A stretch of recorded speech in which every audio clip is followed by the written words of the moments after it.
Oi, gente, eu sou a Ingrid e eu vou falar da confissão. A confissão é uma espécie de prova que está prevista nos artigos 197 ao 200 do Código de Processo Penal. Basicamente, a confissão é quando o condenado ele aceita os fatos que lhe são imputados. Hoje em dia, ela não é o meio de prova mais importante. Então, por isso, para sua apreciação, o juiz ele precisa confrontar com as demais provas para ver se tem uma concordância entre elas. O artigo 200 do Código de Processo Penal traz duas características para a confissão. Ela pode ser retratável e divisível. A retratabilidade é o direito de poder voltar atrás. Um exemplo disso é quando o acusado ele confessa um crime e logo depois ele troca de advogado e eles mudam essa tática. Porém, ele perde o benefício da atenuante. A divisibilidade é uma confissão parcial.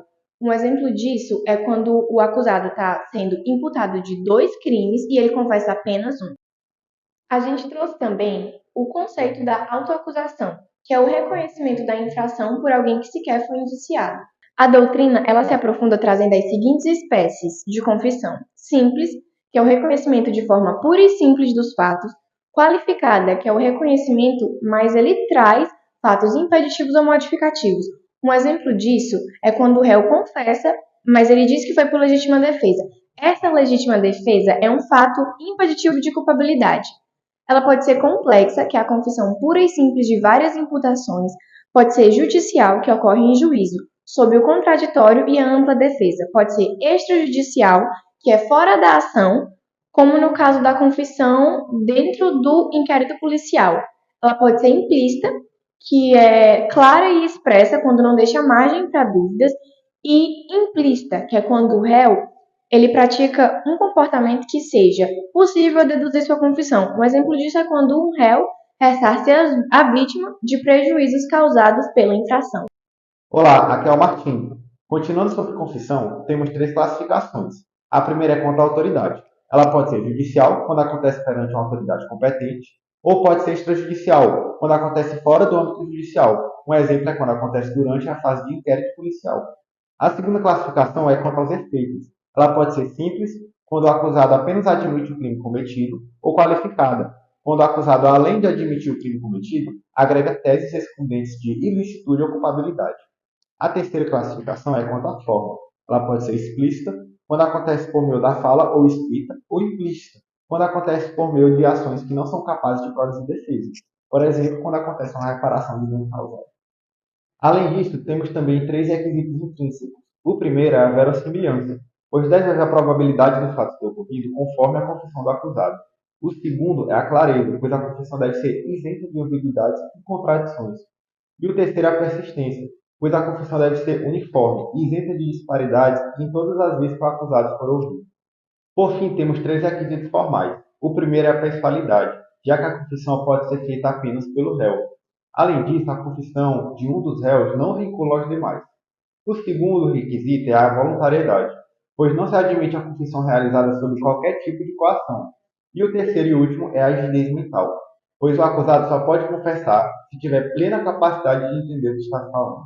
Oi, gente, eu sou a Amanda. Eu vou trazer para vocês alguns pontos importantes sobre as perguntas ao ofendido, ou seja, a palavra da vítima. Esse meio de prova está previsto no artigo 201 do Código de Processo Penal, onde o ofendido ele irá ser qualificado, perguntado sobre as circunstâncias da infração. Primeiramente, é importante deixarmos claro que ofendido, vítima, é diferente de testemunha, tanto que recebem tratamentos diferenciados. Entretanto, em algumas situações, a vítima ela pode receber um tratamento que, em regra, é destinado à testemunha. Por exemplo, em um momento de um depoimento, se a vítima se sentir, por alguma razão, constrangida com a presença do réu, ela pode pedir que o mesmo se retire. E isso é um tratamento que, em regra, é destinado à testemunha. Mas, por analogia, também pode ser destinado à vítima. Ademais, a vítima não pode invocar o direito de silêncio, pois nós sabemos que essa é uma garantia que é estabelecida para a pessoa do imputado. Entretanto, essa negativa de direito ao silêncio em relação à vítima, ela não é de caráter absoluto. Por exemplo, se em dado momento de um depoimento surgirem fatos ou questionamentos que possam incriminar a própria vítima, nesse momento nasce o seu direito de silêncio, pois ninguém é obrigado a produzir provas contra si mesmo, ou seja, ninguém é obrigado a se autoincriminar. Então, nesse momento, o direito de silêncio da vítima passa a existir. Portanto, essa negativa de direito ao silêncio em relação ao ofendido, ela não é de caráter absoluto. Além do mais, o CPP traz algumas inovações. A primeira delas está prevista no parágrafo 2º do artigo 201, que o ofendido será comunicado dos atos processuais. Que atos processuais são esses? Quando estiverem relacionados à prisão ou liberdade do acusado, quando estiver relacionado à designação de audiências ou ainda à sentença. Trata-se de uma inovação, pois até a Lei 11.690 de 2008, para o ofendido participar dos atos processuais, ele deveria se habilitar no processo como assistente de acusação. Hoje, isso já não é mais necessário. A segunda inovação está prevista no parágrafo 6º do artigo 201, que prevê o sigilo dos dados do ofendido em relação aos meios de comunicação. Esse sigilo, ele é exclusivamente relacionado à exposição dos meios de comunicação, ou seja, é algo externo ao processo. Não vai existir segredo entre as partes dentro do processo, acusação ou defesa, não vai existir. Esse sigilo é mais para evitar esse abuso de publicidade dos atos processuais. Oi, gente, sou Thaís e vim falar sobre os dois princípios essenciais para um processo penal justo e equilibrado: o contraditório e o direito de defesa. O contraditório é um princípio fundamental que garante que a defesa e a acusação tenham igualdade de condições para apresentar seus argumentos e confrontar as provas. Ele se baseia no direito de que ambas as partes sejam ouvidas antes que o juiz tome uma decisão, para que isso ocorra de forma efetiva. O contraditório tem dois momentos principais. Primeiro, a informação, que assegura que a defesa seja notificada de todos os atos processuais, tendo conhecimento das acusações, provas e demais elementos que possam influenciar a decisão judicial.